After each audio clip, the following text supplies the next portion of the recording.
Assalamualaikum warahmatullahi wabarakatuh. Terhormat Ibu Lili Khalida, STMT, selaku dosen pengampu mata kuliah aspek hukum dalam dan izinkan saya memperkenalkan diri. Nama saya Faisal Syifa Muhammad dari NIM 41122010085. Kali ini saya akan mempresentasikan tugas besar dengan 3 tema utama. Yang pertama ada klaim proyek, yang kedua ada arbitrase, yang ketiga ada etika engineer dan profesionalisme. Yang pertama ada manajemen klaim proyek. Pengertian klaim konstruksi. Jadi apa sih klaim konstruksi? Klaim konstruksi adalah permintaan kompensasi terkait waktu, biaya, dan bentuk lain yang diajukan dalam kontrak proyek. Klaim tidak selalu dianggap sebagai tuntutan hukum, tetapi jika tidak terselesaikan dapat menjadi sengketa konstruksi yang harus ditangani untuk menjaga hubungan baik antar pihak kontrak.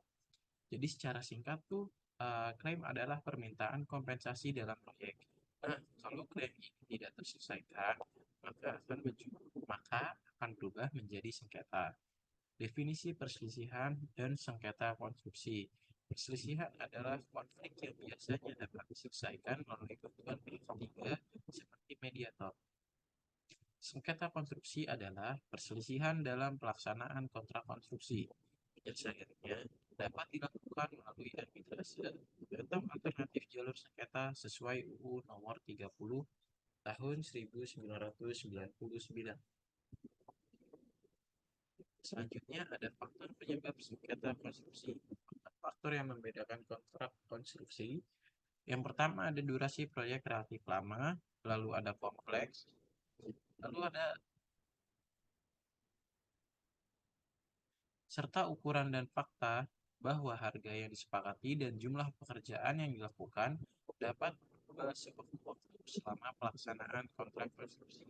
Pada dasarnya, ada 3 akar penyebab perselisihan dalam konstruksi proyek.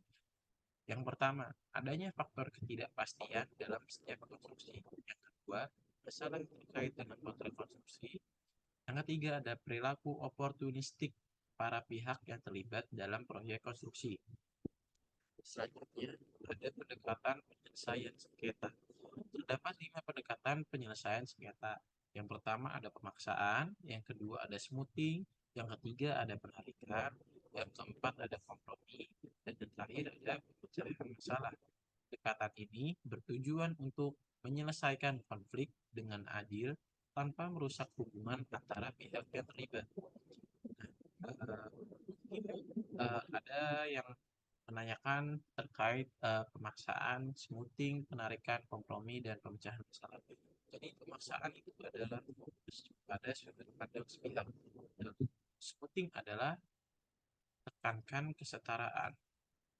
Lalu ada penarikan. Penarikan adalah hindari konflik. Lalu ada kompromi. Kompromi adalah tawar-menawar mencari solusi. Lalu ada pemecahan masalah yang artinya pendekatan objektif. Selanjutnya ada cara penyelesaian sengketa.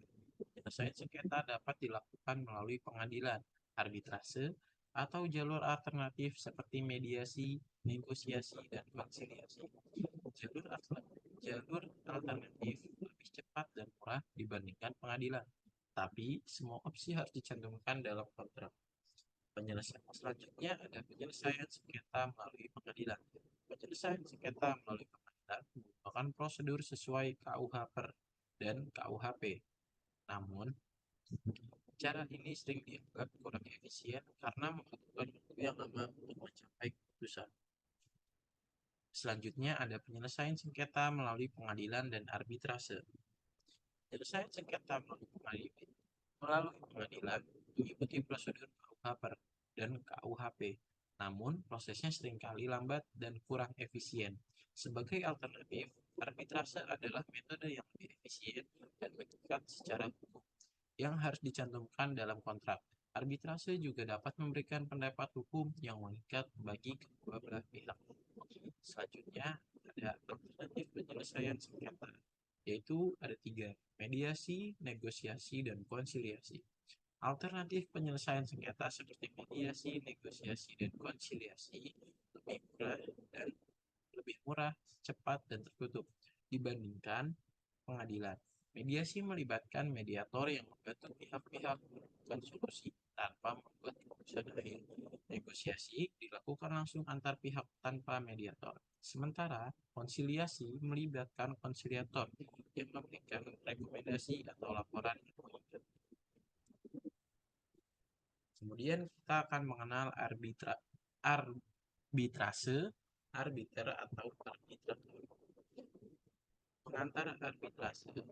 Jadi di sini ada definisi arbitrase.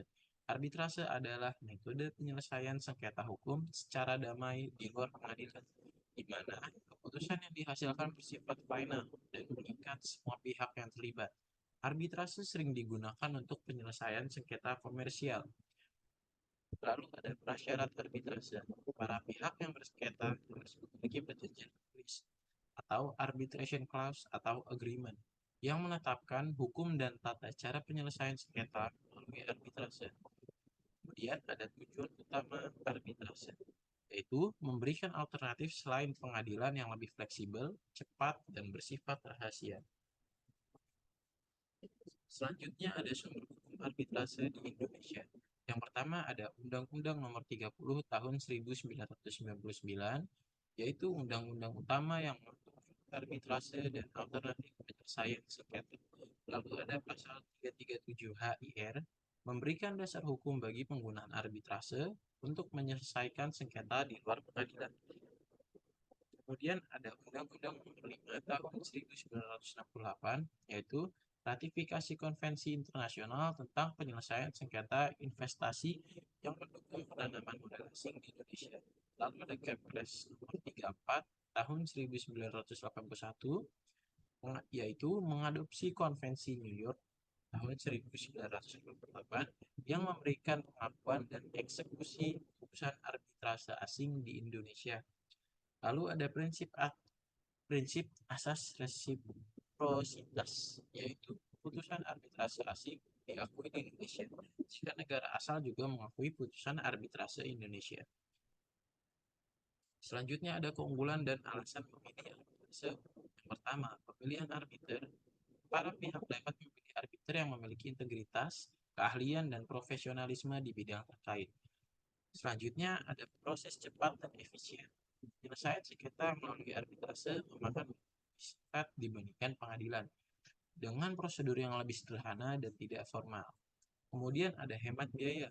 Biaya arbitrase cenderung lebih rendah dibandingkan proses litigasi di pengadilan, terutama bila melibatkan pengacara.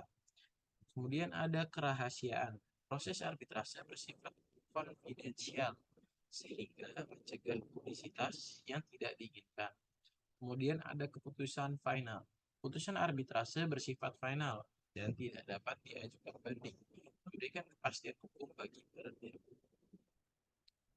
Selanjutnya ada jenis-jenis arbitrase. Yang pertama ada arbitrase ad hoc atau volunteer. Dibentuk untuk menangani sengketa tertentu saja, lalu tidak memiliki lembaga permanen dan biasanya menggunakan aturan arbitrase yang disepakati oleh para pihak. Kemudian ada arbitrase institusional. Yang pertama ada nasional. Lembaga arbitrase yang menangani sengketa dalam yurisdiksi suatu negara seperti Badan Arbitrase Nasional Indonesia atau BANI. Kemudian ada internasional. Lembaga arbitrase dengan cakupan global, misalnya International Chamber of Commerce atau ICC. Kemudian ada institusi. Kemudian institusi ini memiliki aturan tetap dan menyediakan fasilitas untuk menyelesaikan sengketa.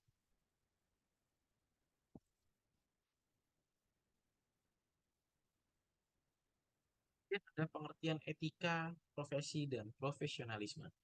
Yang pertama ada etika. Etika pada hakikatnya merupakan pandangan hidup dan pedoman tentang bagaimana seorang berperilaku. Dan etika berasal dari kesadaran manusia yang merupakan tunjuk tentang perbuatan mana yang baik dan mana yang buruk. Secara umum, etika terbagi menjadi dua, yaitu umum dan khusus. Etika khusus dibagi lagi menjadi dua bagian. Yang pertama ada etika individual, yaitu menyangkut kewajiban dan sikap manusia terhadap dirinya sendiri. Yang kedua ada etika sosial, yaitu berbicara mengenai kewajiban, sikap, dan pola perilaku manusia sebagai anggota umat manusia. Kemudian ada profesi dan profesional. Profesi merupakan kelompok lapangan kerja yang khusus melaksanakan kegiatan yang memerlukan keterampilan dan keahlian tinggi dan memenuhi kebutuhan yang rumit dari manusia. Profesional sangat erat kaitannya dengan profesi yang memerlukan kepandaian khusus untuk menjalankannya. Profesional adalah seorang yang berahli di bidangnya dan mengandalkan keahliannya tersebut sebagai mata pencahariannya. Seorang profesional harus mampu menguasai ilmu pengetahuannya secara mendalam, mampu melakukan kreativitas dan inovasi atas bidang yang digelukinya, serta harus selalu berpikir positif dengan menjunjung tinggi etika dan integritas profesi. Lalu ada kode etik. Kode etik Kode etik profesi merupakan suatu tatanan etika yang telah disepakati oleh suatu kelompok masyarakat tertentu. Kode etik umumnya termasuk dalam norma sosial. Namun, bila ada kode etik yang memiliki sanksi yang agak berat, maka masuk dalam kategori norma hukum. Kode etik juga dapat diartikan sebagai pola aturan, tata cara, tanda pedoman etis dalam melakukan suatu kegiatan atau pekerjaan. Kemudian ada etika profesi. Pertama, prinsip-prinsip etika profesi. Satu, tanggung jawab terhadap pelaksanaan pekerjaan itu dan terhadap hasilnya. Lalu tanggung jawab terhadap dampak dari profesi itu untuk kehidupan orang lain atau masyarakat pada umumnya. Yang kedua ada keadilan. Prinsip ini menuntut kita untuk memberikan kepada siapa saja apa yang menjadi haknya. Ketiga, ada otonomi. Prinsip ini menuntut agar setiap kaum profesional memiliki dan diberi kebebasan dalam menjalankan profesinya. Lalu ada tujuan kode etik profesi. Yang pertama, untuk menjunjung tinggi martabat profesi. Yang kedua, untuk menjaga dan memelihara kesejahteraan para anggota. Yang ketiga, untuk meningkatkan pengabdian para anggota profesi. Yang keempat, untuk meningkatkan mutu profesi. Yang kelima, untuk meningkatkan mutu organisasi profesi. Dan yang keenam, untuk meningkatkan layanan di atas pribadi. Sekian presentasi dari saya, kurang lebihnya. Assalamualaikum warahmatullahi wabarakatuh.